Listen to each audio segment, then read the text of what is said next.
Hello, everyone, and welcome to episode 18 of the True Crime All the Time Unsolved podcast. I'm Mike Ferguson, and with me, as always, is my partner in true crime, Mike Gibson, better known as Gibby. Gibby, what is going on? What's happening, man? I'm ready to get going and record the Daytona Beach Killer. Yeah. You know what? I really like that guitar riff on that song, man. The intro music for this episode is dedicated to Storm because she's the one that picked up on the sweet guitar riffs. That's right. So I gotta give a shout out to Storm, and she's one of our biggest supporters on social media. She's always got her back. AKA Maggie. Yep. Well, it's actually the other way around, but it's Maggie, AKA Storm. Hey, Gibby says it the way he wants to. But anyway, big shout out to her. We love her. And I have to make a correction, Gibbs, before we get started. On the Texarkana episode, I talked about Nate Humbrecht, and I gave a shout out. The problem is Nate's name is not Nate. Nate's name is Blake. Hey, Blake. Sorry about that, Sorry, buddy. Blake. And I just totally jacked it up. Gibby should have said it for you. And I felt bad because I got a message from him. He said, "Hey, man, love the shout out. Thanks a lot. But my name is Blake." Yeah. So I told him, I said, I'll correct it. I felt bad after that because I went on to say, you know, his friends wouldn't believe him. So we were giving him the shout out. Right. What can you do? Hopefully you didn't have to buy a pitcher of beer because of it. Yeah. They had to have known it was him, right? Even though I jacked his name up. Come on, Blake's friends. Yeah. All right, so let's get on. We got to do some shout outs. We got Patreon supporters, Donna Almeida, Jessica, Lash Vixen. Cool ass name. I like that name. That is pretty cool. And she's jumped on board too. She's on social media pumping us up. Love that. Carol C. And then PayPal. We had a bunch of PayPal supporters this time around. Wild Vine Soapery. Get some of that. I haven't checked it out yet, but it's got to be something cool. I hope it is. Since I just said I'm going to get some of that. You don't even know what it is. I don't know what it is. We have Michael Leonti and Jim Horton. So, again, thank you, everybody, for supporting us. Absolutely. We appreciate it so much. As we always say, thanks to you that have supported us from the beginning and continue to support us. It means the world. It certainly does. So, Gibbs, we just got done taping an episode of True Crime All the Time, and it's a good one. It is a good one. Sick, but good. Part 1 of Arthur Shawcross. Yep. And this guy is about as evil as it gets. If you have not checked out True Crime All the Time, you definitely want to check out this episode of Arthur Shawcross, dropping the exact same time that we drop Unsolved. So it'll be there waiting for you when you get done with this episode. I would suggest to listen to it anytime besides dinner. That's just my thought. Well, definitely don't listen to it while you're eating dinner. Oh, definitely But, not. you know, like the old wives' tale, don't swim after, 30 minutes. Yeah, Wait 30 minutes. I would wait a couple of hours after eating. absolutely. Now we do some disclaimers, of telling people if you are eating, you might want to stop and come back. Yeah. Put down your pulled pork sandwich. But it's something. I'll say that. Make sure you check out our website, truecrimealltime.com. You get all of our contact information. Follow us on Twitter, Facebook, Instagram. Check out our merchandise page. We're running 10% off anything at the store. And definitely make sure if you like the show, go out and give us a 5-star rating on iTunes or your Android app if it allows it. Doesn't cost you a thing, really helps us out. We really appreciate that. As well as make sure you tell all your friends. Neighbors, co-workers. Even people you don't like. They don't have to be your friends. Perfect strangers. Just walk up to them. Yeah. Say, have you heard True Crime All the Time Unsolved? Give it a listen. Check it out. No, it helps us a lot. Word of mouth is huge. Social media is huge.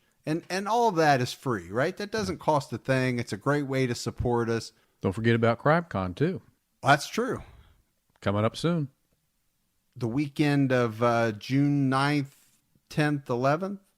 If you say so. I'm saying that with a question mark because Yeah. I don't have it in front of me. But Indianapolis, if you're anywhere in the area, come see us. Go to their website, check it out. It's pretty cool. Yeah. But even if you don't want to go to CrimeCon, if you're a fan of either of our shows, we're going to be at the hotel. Just come one night. We'll meet us in the bar. Yeah. We'll Hang out with us. Yeah, hang out. We'll have a few drinks. It'll be fun. All right, Gibbs, let's get into the Daytona Beach killer. So what we're talking about is a serial killer responsible for the murders of 4 women, Daytona Beach area. And this happened within a relatively short amount of time compared to a lot of serial killers we talk about. Because it really goes from December of 2005 to December of 2007. Right? So almost 2 years exactly. Mm-hmm. Killer is unknown. I think that's a given because of the unsolved nature of our podcast. Right. So I think we got to talk about Daytona a little bit. It's a fun place. It is. Spring break. It's no Panama City, but... Well, depends on what year you went. Bike week, man. Well, that's true. They do have bike week. Oh, man. Incredible bike week. But when I was in college, we always went to Panama City. Did you? Mm-hmm. Yeah. And back then, and I tell people this all the time and they're amazed. Back then, and we're old, so when I say back then, it's a number of years. Yeah. Just take that for granted. You could buy a keg in the hotel lobby. Like you would buy like a travel size thing of toothpaste. Yeah. You grab your keg, you could take it on the beach, bury it in the sand, and just sit there all day and drink. That was the life. It was amazing. If I remember right, too, you did pretty good down there because didn't you say you won the wet T-shirt contest? I did have a keg stand record. Did you really? One year. But Daytona is kind of classic, right? Classic spring break. Absolutely. Been that way for a long time. Yeah, 70s, 80s, 90s. When you think of like Ron John, you think about Hawaiian Tropic, tanning sunscreen and tanning lotion and all of that. Oh, yeah. And this goes back, a number of years. Daytona was the place to be. And maybe it is today. I don't know. I don't keep up with you still have the huge bike week. Well, you still do have that. I just don't know if it's the spring break destination that it was back in the day. Oh, I think they have tamped it down. Absolutely. I think the law enforcement's come in and they're not as loose as they used to be with what you can do on the beach and things like that. I think you're right. So but that probably goes for a lot of places. But it is a great place. I mean, you got Daytona 500. I mean, it drives a lot of tourism. That's for sure. Well, and that's going to come into play, right, in our story. Sure. Because any place that is a tourist hotspot, the one thing you don't want is a serial killer running around. Not good to have. That's going to, have a major economic impact on your tourism business real fast. It's a lot of hotel vacancies. He killed 4 women. This particular offender will not be a monster in appearance. But can police find the Daytona Beach serial killer before he kills again? This killer is one of us. It's our next door neighbor. It's somebody that we go to church with. West 2 News retraces the steps of the case that has puzzled police for years. Hear the profiler's theory on the killer and why police warn he will strike again. Because he lacks that control, he goes out and strikes an innocent victim. Tonight on West 2 News at 11. So I wanted to play this news promo, Gibbs, because first of all, it sounds like a damn horror movie. I know it. I mean, I'm scared. Yeah. And they're splashing this all over the could be the guy next to you. all over the news. I mean, I know they have to sensationalize it, Right. but man, that was almost over the top. You talk about scaring people out of their wits. It made me nervous when I was down there. Is this the Gibby suspect Absolutely. corner of the Yeah. episode? So what you're saying, Gibbs, is that most likely you were in the vicinity on a vacation. Yeah, I would have been West Palm Beach area, Fort Lauderdale. but close enough where you could have driven up. Oh, I could have took a couple hour drive and been Okay. there. Yeah. So well, I gotta call you a suspect then. You know. I know it's a little early because we normally wait to get to the suspects farther down, Yeah. Could have been. farther into the episode. Never but know. I don't know, man. I think there's a lot of people out there. I don't know if they're checking your history. That's the great thing about a rental car. They should Unlimited be. miles. They should be checking. Be No, careful. Be careful what you find out. No, exactly. In all seriousness, though, so we really start with the first three, right, Gibbs? Because they happen kind of close together. Yes. And these first three women, which we're going to go into detail on, but all had criminal histories, and they were found shot in the back of the head, what you would think of as almost execution style.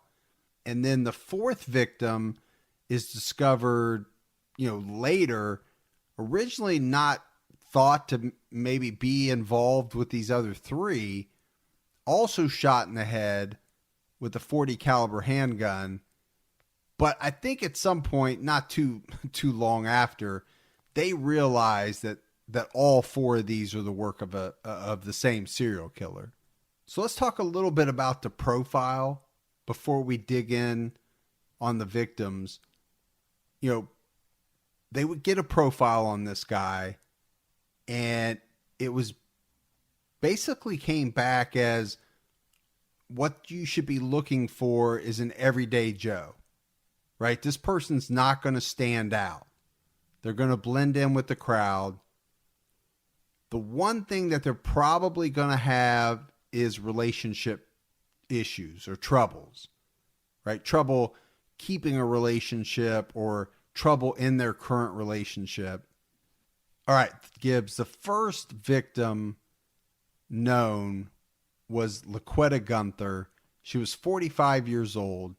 Now, Laquetta was found in an alley on December 26, 2005. So she had been shot in the back of the head with a .40 caliber Smith & Wesson Sigma Series VE. And this is very specific, Gibbs. It is. And I'm actually surprised in the research that we did that the police knew the actual gun without having the gun. They were able to do ballistic testing on a shell casing that they found. And I didn't actually think you could even do that. I mean, I always knew that you could match the striations in a bullet to a specific gun. Yeah. But I always thought you had to have the gun. Yeah. Right? Because you had to test fire the gun and then match the two bullets together under a microscope. You see that on CSI all the time. Right. What I didn't realize is that by having a shell casing, they could somehow determine the exact make and model of the gun that was used. So I was shocked when the research showed that.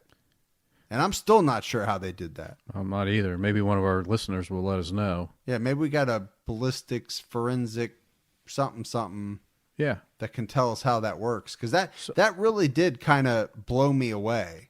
So when you say a .40 caliber, so when that penetrates the body, any part of the body, right? Mm-hmm. Are we saying dime, nickel, quarter, penny? What size of? Well, 40 is in between a 9 and a 45. Okay. But it would greatly depend on the type of bullet. Okay. So if it's like a jacketed hollow point that expands, then you're talking, a different diameter. Right. And a different type of wound. Yeah. The exit wound's going to be big. Yeah. Gotcha. Yeah, much different. As opposed to just a regular jacketed bullet, it's going to make obviously a hole very similar to the size of, a little bit bigger than the bullet. The bullet itself. But those hollow points, man, they expand much bigger in circumference than the actual bullet itself. And I think we're going to find that this is what was used. Yeah, because she was shot with a hollow point bullet, and it caused so much damage because that expansion that I talked about, that she had to be identified by her tattoos. Yeah, that's rough. Yeah, so obviously shot to the back of the head. I don't want to, without getting too graphic, that obviously means that it penetrated and did enough damage to the front of her face, right? That they could not identify her. Right. That's pretty bad. Now, the other thing is she was found naked in this alley, and it was said that it was between two buildings off of Beach Street, and that she was found lying in a fetal position. And I think this is important, Gibbs, because it's going to come up, right? It's going to be a identifier. And it's probably, a couple of these things that we're talking about now are going to be things that they used to tie all of these cases together. Yeah, I agree. Now, they were able to figure out that she had been dead for about 2 days when they found the body. And they did recover some DNA at the scene. So, Gibbs, the police actually had some leads fairly early on. They did. Because what they had was LaQuetta's best friend. She was a woman named Stacy Dittmer. And a taxi driver had told Stacy that he saw an older looking man holding a cigar in his mouth walking out of that alley. So I think that was their first lead or tip, whatever you want to call it.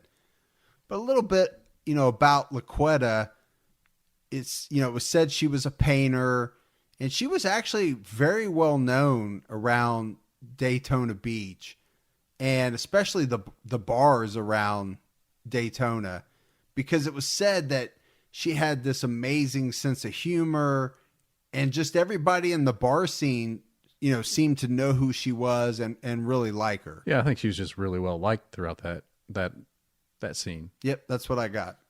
So LaQuetta Gunther and Stacy Dittmer, they were living together at the time.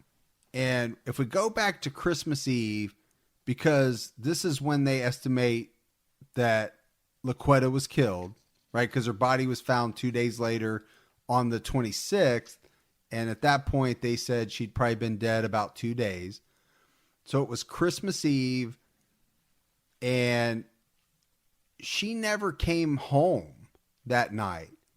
And her friend Stacy, basically at that point assumed that she was still out partying. Maybe she drank a little bit too much, lost track of time. And around 9:30, Tracy Dittmer was watching a movie. She was waiting for LaQuetta to come back home. By 1 a.m., that's where the worrying starts to set in, Gibbs. Right. Which it would. I mean, Sure. By 1 a.m., you're starting to worry about somebody. Yeah, no phone call, no one. No, nothing. Nothing. Right. And this is 2005. I mean, most people, I think, by that time had cell phones. They were pretty widespread. So not only was she worried, I think at this point, starting to get mad, right? Because that's what we do. You don't think at that point that somebody's in danger, right, or some kind of harm has come to them. You're just mad because they didn't come home when they said they were going to come home. Exactly. Yeah. It's kind of a natural reaction. We all have it. And one of the reasons why I think she was mad was because they had this Christmas tradition. And the fact that LaQuetta didn't come home, that meant that they were not going to be able to enjoy this Christmas tradition that they always did. And so that kind of played all into it. But eventually, Tracy gets tired. She can't stay up anymore. She's got to go to bed. So the next morning when Tracy gets up, she realizes LaQuetta's still not home. So she heads out to the bars that that she knows that her friend likes to go to, and she's asking around, she's asking everybody. And again, like we said, everybody knew LaQuetta, so it wasn't like you're asking about somebody that went to a bar once every 6 months. Yeah, this is somebody that they're going to know. Yeah, she was a very frequent patron of these bars, but nobody knew where she was. And it just so happened, as Tracy was going from bar to bar and, asking people whether they had seen LaQuetta. So Gibbs, the whole day goes by. She cannot find anyone. Well, obviously she can't find her friend. So the whole day goes by, Gibbs, and Stacy cannot find her friend. Not only that, but she can't find anybody that knows anything about her whereabouts. And so she resumes the search the next day. She's going through, different places and kind of going through the same thing. And at one point, while she's searching, she actually sees police in an alley. And she sees them investigating something, but she can't really tell what it is.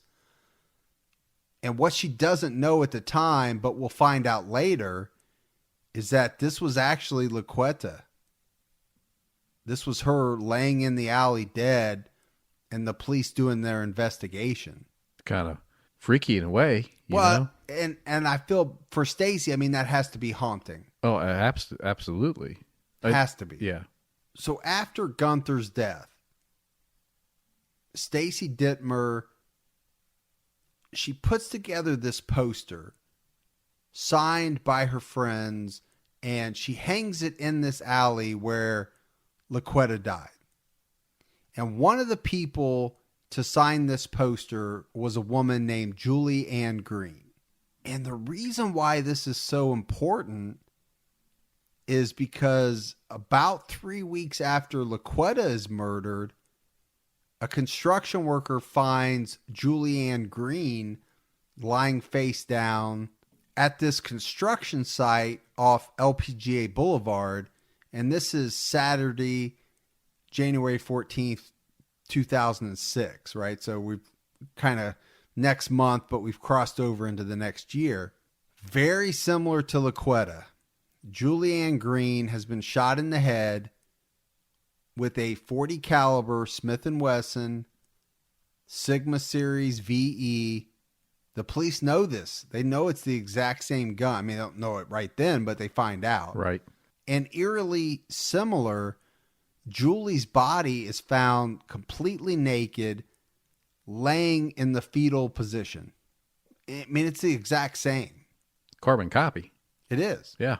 Exact same circumstances, exact same caliber, fired from the exact same gun. So at the crime scene, there was no DNA recovered this time. But what they did find were some tire tracks. And they matched those tracks, and they did match those tires to either a 2003 Ford Taurus or 2003 Mercury Sable. And I don't know, Gibbs, if you remember, those cars were very similar. Yeah. Split images, really. Yeah, they were, almost image. identical. Yeah. So it doesn't surprise me that they were able to match those tires. But the very interesting fact is that later on, they find the exact tires that made these tire tracks. But the problem is, even when they find these tires, which you think would be like some type of bombshell, it doesn't lead anywhere. The tires are just the tires. They're not connected to a car, which is what you would need to, take you that next step down the road to solving this case. Now, we have to talk a little bit about Julie Ann Green. She was 34 years old, born in Jacksonville, and Green had two daughters, 11 and 13 years old at the time. This all comes from the obituary that was published after her death. And she had some ties to LaQuetta Gunther. And those ties came in the form of the fact that she frequented a lot of the same bars that Gunther did. A lot of bars on Madison Avenue. One in particular that was noted was this bar called Willie's Place. Now, one thing we have to talk about, Gibbs, is kind of the location of where these bodies are found. Because Julianne Green's body is found just up the road from where the fourth victim is found, which we haven't talked about yet, but we kind of have to say it now. And less than a half a mile from where the third victim was found. So, I mean, very close together. Yeah, I mean, we got the same weapon, the same naked body, fetal position, and the proximity is so close to each other. So I think that's important because it means that this person is operating within a very small radius. Right, Gibbs? So, I mean, you take something from that as you're investigating this case. I mean, it's not like dumping bodies 10, 15, 20 miles away in all different directions. Oh, I agree. Conveniently close to each other, for sure. Right. So what does that mean? Does that mean that the killer is centrally located to that small radius? Does it mean they work close to that area? I mean, it could mean a number of things. Yeah, absolutely. But it means something. Something. Yeah, there's something about that, but what is that? We don't know. Right. That's what, police have to try to figure out. Now, just over a month later, February 24th, 2006, police find the body of Iwana Patton. And Iwana is 35 years old.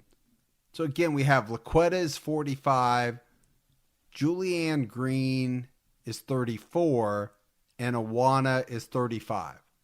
So again, let's talk patterns because that interests me. What we don't see is, an 18-year-old, a 40-year-old, and an 80-year-old. All of these women are of a similar age. Yeah, I mean, those looks like they're within 10 years of each other. And two of them are really close together. So, again, what does that mean? Is that the killer's type? We talk about that a lot.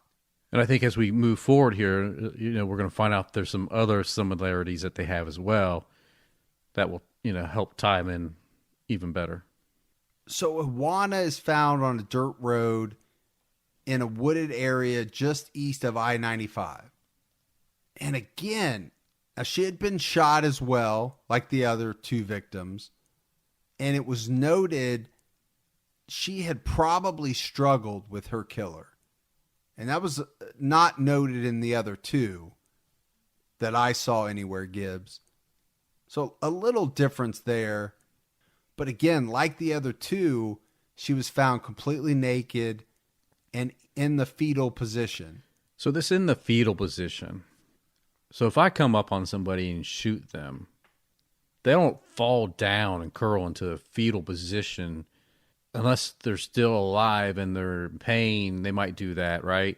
But we know, especially in the Laquetta Gunther, I mean, she was shot in the back of the head and she died instantly. Yeah. So someone's putting them in this position. Has to be. Yes. That's what I wanted to just make sure I was thinking, going in the right direction. No, I think you're 100% correct because I get your point. If I'm wounded and let's say I'm to the point where I'm going to bleed out and die or some fashion like that, I might curl up, as in the fetal position. Sure. But that's not what I'm getting from these cases.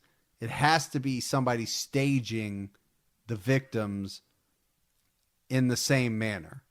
So thinking on that path. So I guess the thing I have an issue with going down this path, I'm just trying to figure out is by putting them in the fetal position, is this a way to give the body comfort because the suspect feels bad about what he or she just did? So now they're trying to make it right? Yeah, I think I see the path that you're going down, because we've had a lot of other cases where you know that the killer felt bad about, well, and I don't know if feeling bad is the right term, maybe more guilty or something along those lines, where they've actually covered up the body, right, with a blanket or something like that. That usually denotes the fact that the killer is either feels some type of remorse or shame for what they've done. I don't know if this is along those same lines or not, but it's definitely a pattern, and it means something. I agree. But What does that mean? again, all Right. these things we're talking about, they mean something. We just don't know what they mean. And obviously the police don't know what they mean either, because they haven't been able to crack this case. But it's very interesting, because you have to wonder, why would somebody murder somebody in this fashion? You're talking about a close-up gunshot, Execution style. the body falls how the body falls, and then they're taking the time, because here's the other thing, time-wise, right, you've just fired a loud-ass gun. Yeah. That's always going to draw some attention. And now you're touching the body. And well, okay, that's another thing. So there's two things. Number one, you're taking the time to position the body, and you're taking a chance that somebody's going to come up on you. And number two, and maybe even more important, what you're saying is you're touching the body and possibly risking DNA transfer. Absolutely. Why Would do that? I mean, when you simply could just, Walk away. yeah, walk up, boom, turn, walk away. And, job done. But back to your point of why put them in the fetal position, if you don't know somebody, why take that? It's almost like you're taking care of them. Yeah. Right? That's the path you were leading down. Does that denote the fact that the killer knew all these women and either cared for them in some way, whether it could be even like a demented way, Sure. infatuated, or had some level of caring for these women? Yeah. That's what I think. I definitely think the killer knew the women. Why else would you even spend that time? Right. So you've now sold me on that, because I'm thinking in my head, if my sole purpose is to kill these women for whatever reason, Right. and I just walk up and shoot them in the back of the head, I'm just getting the heck out of Dodge. Yeah. I'm not taking the time to do anything. Right. But if you were going to take time to do something, what the killer should have done is picked up his shell case. Absolutely. I mean, leave the shell case behind, take the time to remove the clothes, put them in the fetal position. Well, we haven't even talked about that. Why is he stripping him naked? Because that's the opposite of care, Right. right? That is, I'm putting you on display for the whole world to see in a exploitative way. I don't know if I might have butchered that word, but you know what I mean, I know what Gibbs. you mean. Yeah. So, man, I know we're going down a lot of different paths here. So they did recover some DNA, right? So that goes back to what we talked about. Now, I don't know what type of DNA it was, but if it was transfer DNA, then again, why is the killer putting themselves in that position? And also, they found a shell casing. Yeah. And that's how they're tying, or that's how they know that this same gun was used. So if you're going to take the time and put yourself at risk, why not pick up the shell casing and take that evidence with you? Now, one thing that's important, Gibbs, is to talk about what matches from all three of these murders. We've already talked about the Smith & Wesson Sigma series gun. They know it was used for all three. So now we got to talk about the ballistics and the recovered DNA, because they all match as well, right? So obviously they're able to pull the bullets, and all three of those match. The DNA that they recovered at the scene that doesn't belong to the victims, it all matches. Gibbs, this person cannot be in the system, right? Because this would be an easy case to solve if you had matching DNA from multiple killings and you ran that through the system and got a hit. Game over. Game over. Yeah. So there again, this is a person that is not in the system. So that tells you a few things. So it probably tells you that this person has never been seriously incarcerated to the point where they would take a DNA sample. Military, maybe? I'm trying to think of where they would take DNA samples. Where would they take different swabs? Yeah, I don't want to get off on too far of a tangent, but I think there is something there, because there's certain lines of work maybe, or there's certain background checks that require DNA. I don't know. I'm spitballing here, but yeah, my former career we had to do that. I mean, we're not allowed to talk about it, but, right? You know, yeah. I mean, you could, but you know what happens. You know, yeah. So anyway, I don't want to get too far off on that, but I think it does mean that you can eliminate certain people. Well, you can eliminate any convicted rapist, most likely. So one interesting fact about the Awana Patton murder was that it was actually called in as an anonymous tip, not about the murder itself, but about the location of Patton's body. I think at first, Gibbs, they really thought they were onto something there. I bet. Right? Because why would you have an anonymous caller say, you're going to find a body at such and such, and that person not be somehow connected to the crime? But they eventually identified the person, and they were questioned, and they were cleared completely. So my only guess is that, and it's strictly a guess, is that this was a person that stumbled upon something. Just a passerby. Or they were doing something that they maybe shouldn't have been doing, but it wasn't killing people.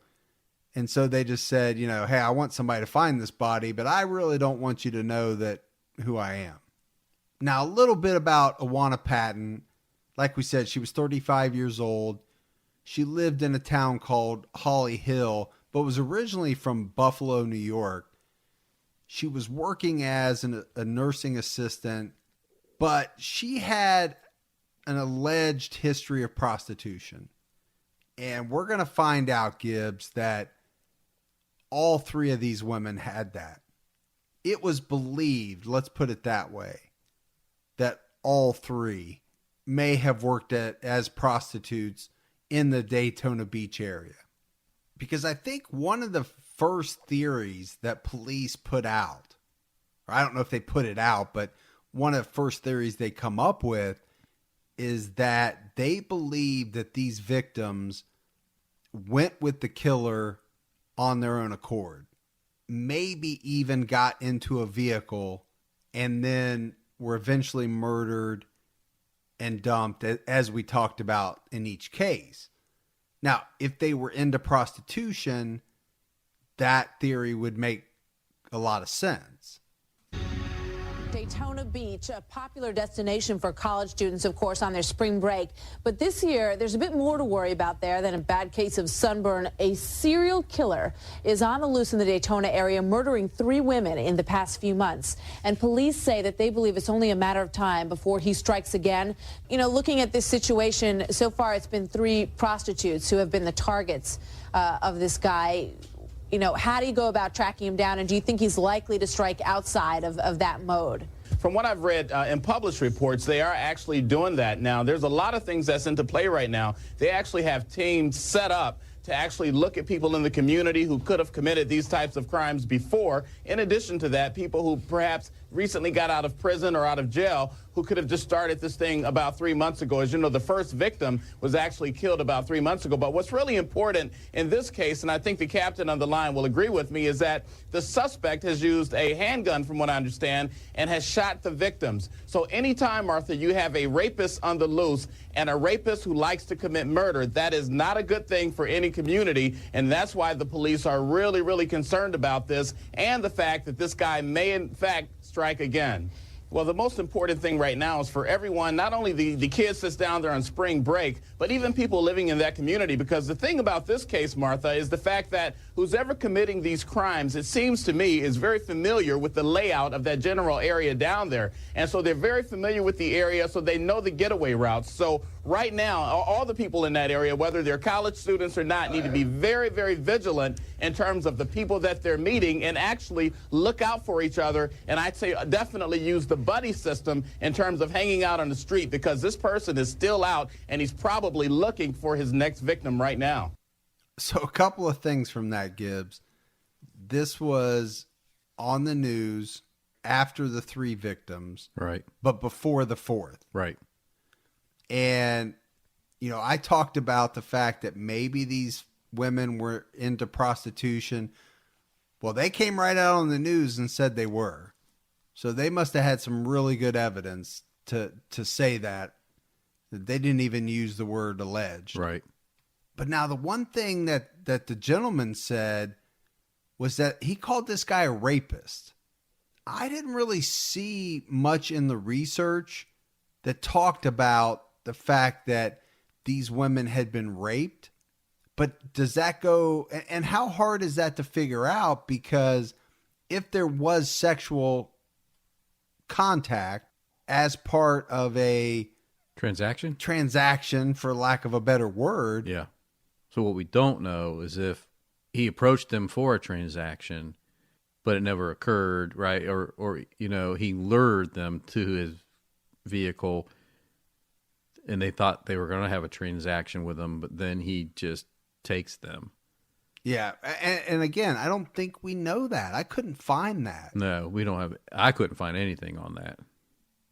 So it was strange when I heard him say rapist, because there was nothing in the research that I saw that said that the killer raped the victims. All right, Gibbs. So that brings us up to the 4th victim. All right, Gibbs. So we have to talk about the 4th victim, and that is Stacy Gage. And Stacy was 30 years old.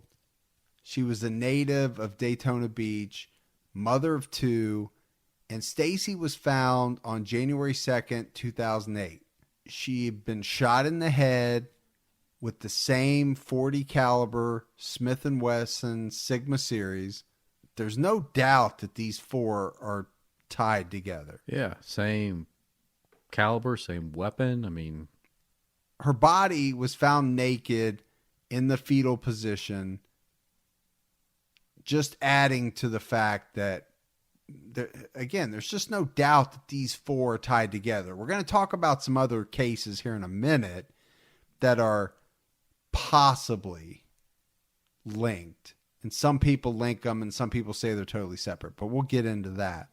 So police believe that Stacy was killed on December 11th, 2007. So we have to talk about this time gap, because this killer was dormant possibly for almost a year. You know, between the time that Awana Patton was killed and the time that Stacy Gage was killed, it was almost a full year. yeah, that's a good span. It really is. When the first 3 were fairly close together, why was there this big gap? And what's your take on that? What's your theory on serial killers and they can go with long periods of time before they strike? Yeah, a lot of them do. But I think a lot of them space it out on most of their kills. My theory has always been that they can only keep, we'll call it the inner demon, the frog demon, whatever you want to call it. they can only keep that urge at bay for so long. And then they just can't keep it at bay any longer. Yeah. I think there's something to that in a lot of these serial killers. But now this one seems different because you had 3 that happened fairly close together. And then you had one that was almost a year. You know, the 4th was a year from the 3rd. So, Yeah, I mean, I kind of go back to BTK because he did kill a few within a short period of time, but didn't he take a long time off? oh, a long, long time. Yeah, I mean, I'm talking over 10 years. Oh, longer even. Yeah, I think. and then he comes back and kill. Well, now we say we don't know if he didn't kill anybody in between. I mean, even though he was pretty good about pretty good about confessing. Yeah. Yeah. But so to me, it's really interesting. Like you say, how do they keep that frog demon or whatever at bay? How do they do that? You know, Well, and if they most can, of the time they don't. well, I know, but if forever. yeah. To me, it's just interesting that sometimes they have control, sometimes they don't. Well, and also you and I deal with a lot of solved cases too. And what you find is that people don't stop forever, right? They keep going until they're caught. Now their intervals may be different. You know, they might kill a couple in a relatively short period of time, take an extended break, kill somebody, take another break, kill 2 people or you know, something like that. But most serial killers don't just wake up one day and say, I'm good, I'm done. Yeah. They just don't do that. So even on this one, right, we know it's 4 victims. And then we don't hear about a 5th victim, 6th victim, right? We're going to talk about some possible victims. So either those victims are his, but they can't tie it together with the evidence that they have, or this guy is somehow no longer around, right? Dead. And there's a lot of reasons for that. I mean, he could have moved. Yeah. He could have changed locations. So now he's a killer in a different zone. He could, but he also could have changed completely his entire MO. Right? So if he's changed locations, or even if he didn't change locations, let's say he's still operating in the Daytona Beach area. Right. Because there's a whole bunch of other murders we're going to talk about. Right. What if he just said, okay, I'm ditching this Smith & Wesson 40 caliber. I'm no longer going to strip the victims naked. Sure. I'm not going to put them in the fetal position. Now you think it's somebody totally different. Yeah. Yeah, I get it. Yeah. I'm going to make sure I don't leave any DNA, right? I'm going to do a better job at that. You know, you can throw some stuff out there, or like you said, there's other ways for people to stop, but not usually on their own. It's usually they're in prison, which, again, if they got a DNA swab, they probably would have already figured that out. Right. They were killed, and nobody ever took their DNA because there was no reason to. No reason to, right. So they'll never be tied to it. They were just killed and buried, and that was the end of it. But let's get back to Stacey Gage before we get too far ahead of ourselves. Now, we said she was found in the fetal position, just like the other 3. But she was found in a wooded area. So a little bit different, because I got the impression that the first 3 were a little more of a urban, right? We're talking about alleyways and things like that. So Stacey is found in a wooded area. And right before her death, she had been seen at a public supermarket. They had her on video even at an ATM at the Publix. Now, the one thing that is very different about Stacey Gage is it's not thought that she was into prostitution or anything like that. So there are some very, very strong similarities. I don't think there's any doubt that this is linked to the same killer. But the victim is very different than the other three, it seems like to me. Now, by the time that they found Stacy, her body was very badly decomposed, and they weren't able to really find any physical evidence. So no DNA recovery like they had been able to at some of the other scenes. And Claire, two important points here. Daytona Beach police identified the woman found last week, and they say it is the work of the elusive serial killer. Well, it's very possible, Martha. This is really very disturbing. The fact that a 30-year-old woman was found murdered, and the fact that a serial killer who preyed on women from December 2005 until February 2006, then went quiet, may have suddenly reemerged. Take a look at a picture of 30-year-old Stacy Gage of Holly Hill. This is the woman whose body, badly decomposing, was found last week. She left from her grandmother's home December 10th. Police think she was killed December 11th and likely murdered where she was found, in some woods near a vacant church in a remote area of the city. Police say Gage has had run-ins with the law when it comes to drugs. She was not actually reported missing. Instead, her grandmother called police the 15th to say Gage had stolen her truck. Dental records and fingerprints led investigators to identify her. Though they haven't said how she was killed, the remote location, a woman who wouldn't be immediately missed, and other factors lead police to believe the serial killer is back. 3 other women who lived and worked on the streets were shot to death and left in remote locations of the city. Police have suspect DNA from those cases.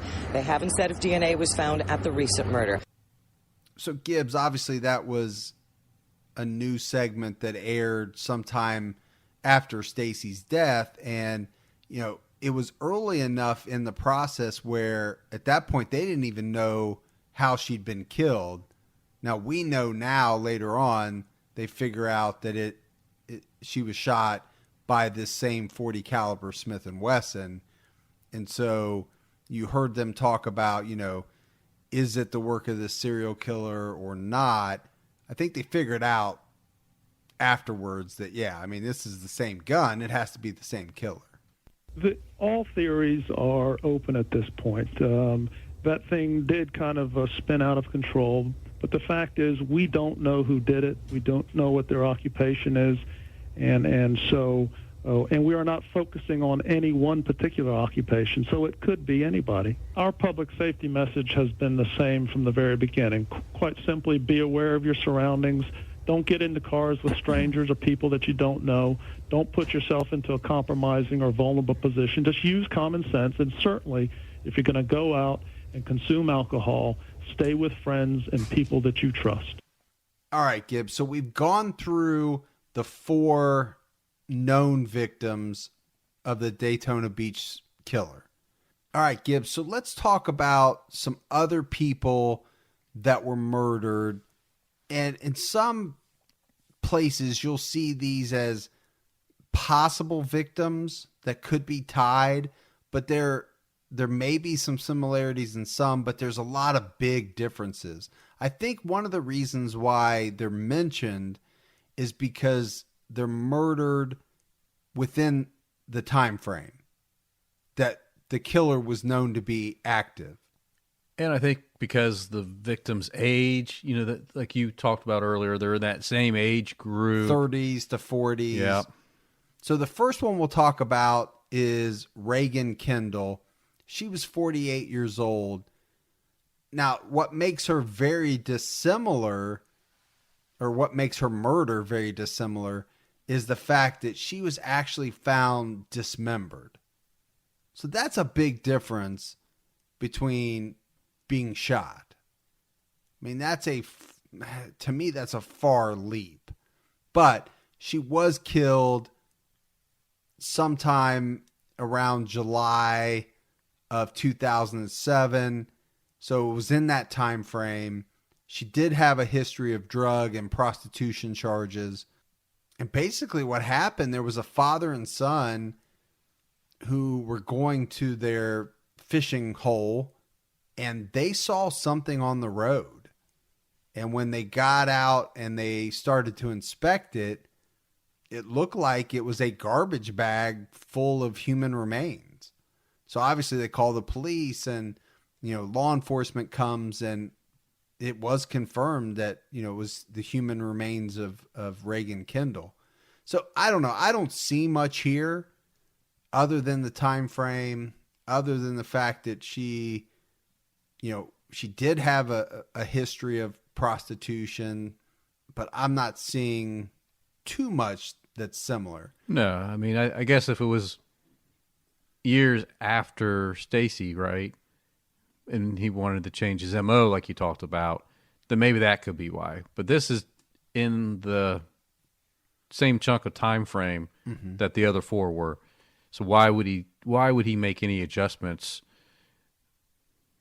You know, I'm with you. I don't really know if that really ties in at all, but you know, it's out there. People talk about it. So in the same month that Regan Kendall was found, another woman, Kelly Lanthorne, 37 years old, she was found completely naked behind some apartments in Orange County. Now, what we don't have a lot of details of how she was killed, but the similarity there is that she was found naked. And it was in July of 2007 during this time.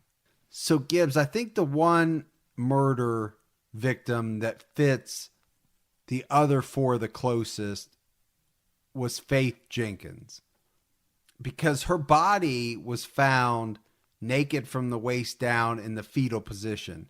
So, I mean, to me, that's why I say this one has the most similarities to the other four.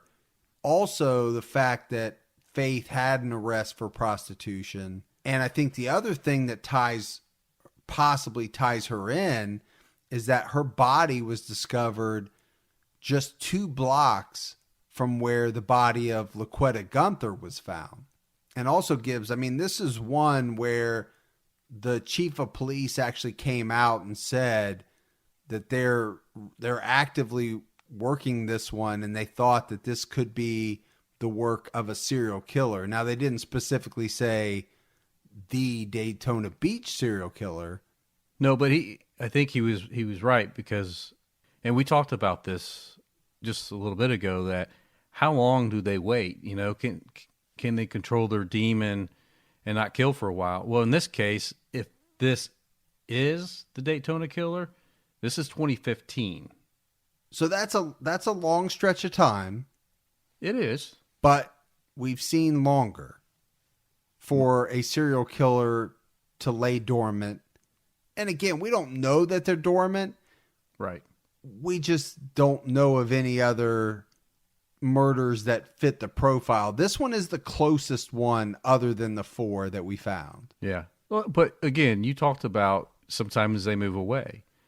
So maybe they moved away and were active in another area of the United States.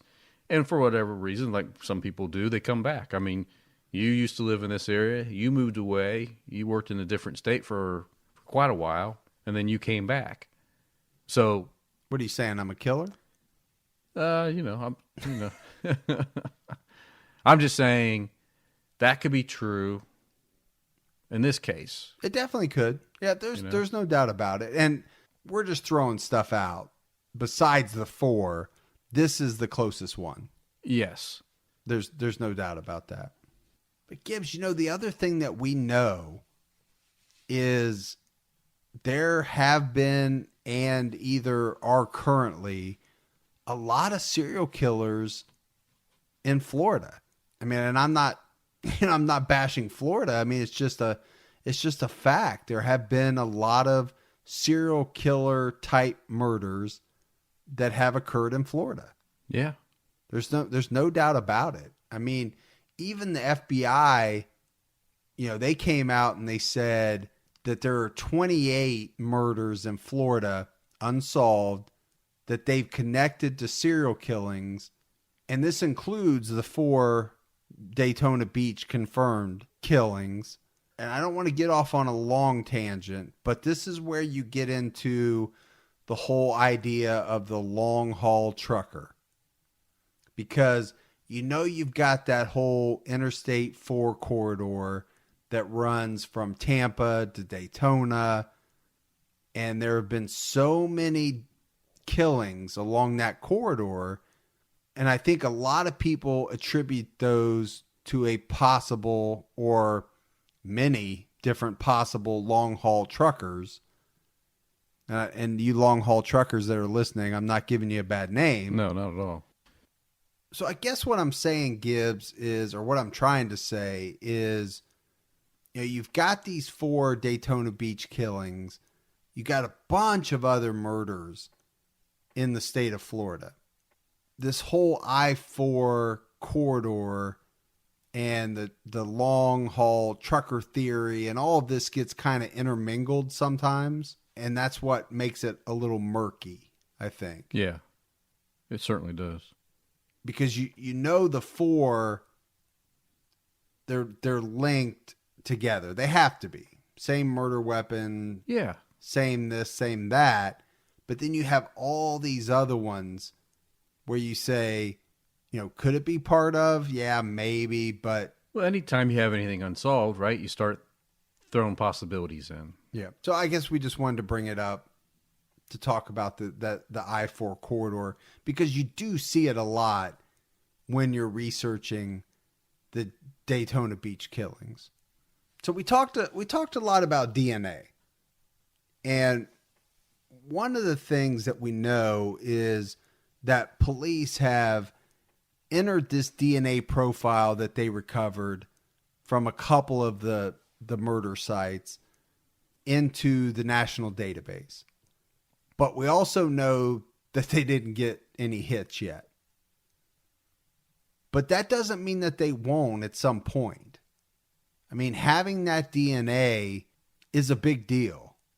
The problem is, if the perpetrator's DNA is not in the database, then as of right now, it's almost like it's kind of useless until they either get a suspect to test their DNA or this killer ends up in the database somehow. I mean, that's how they're really going to solve this thing.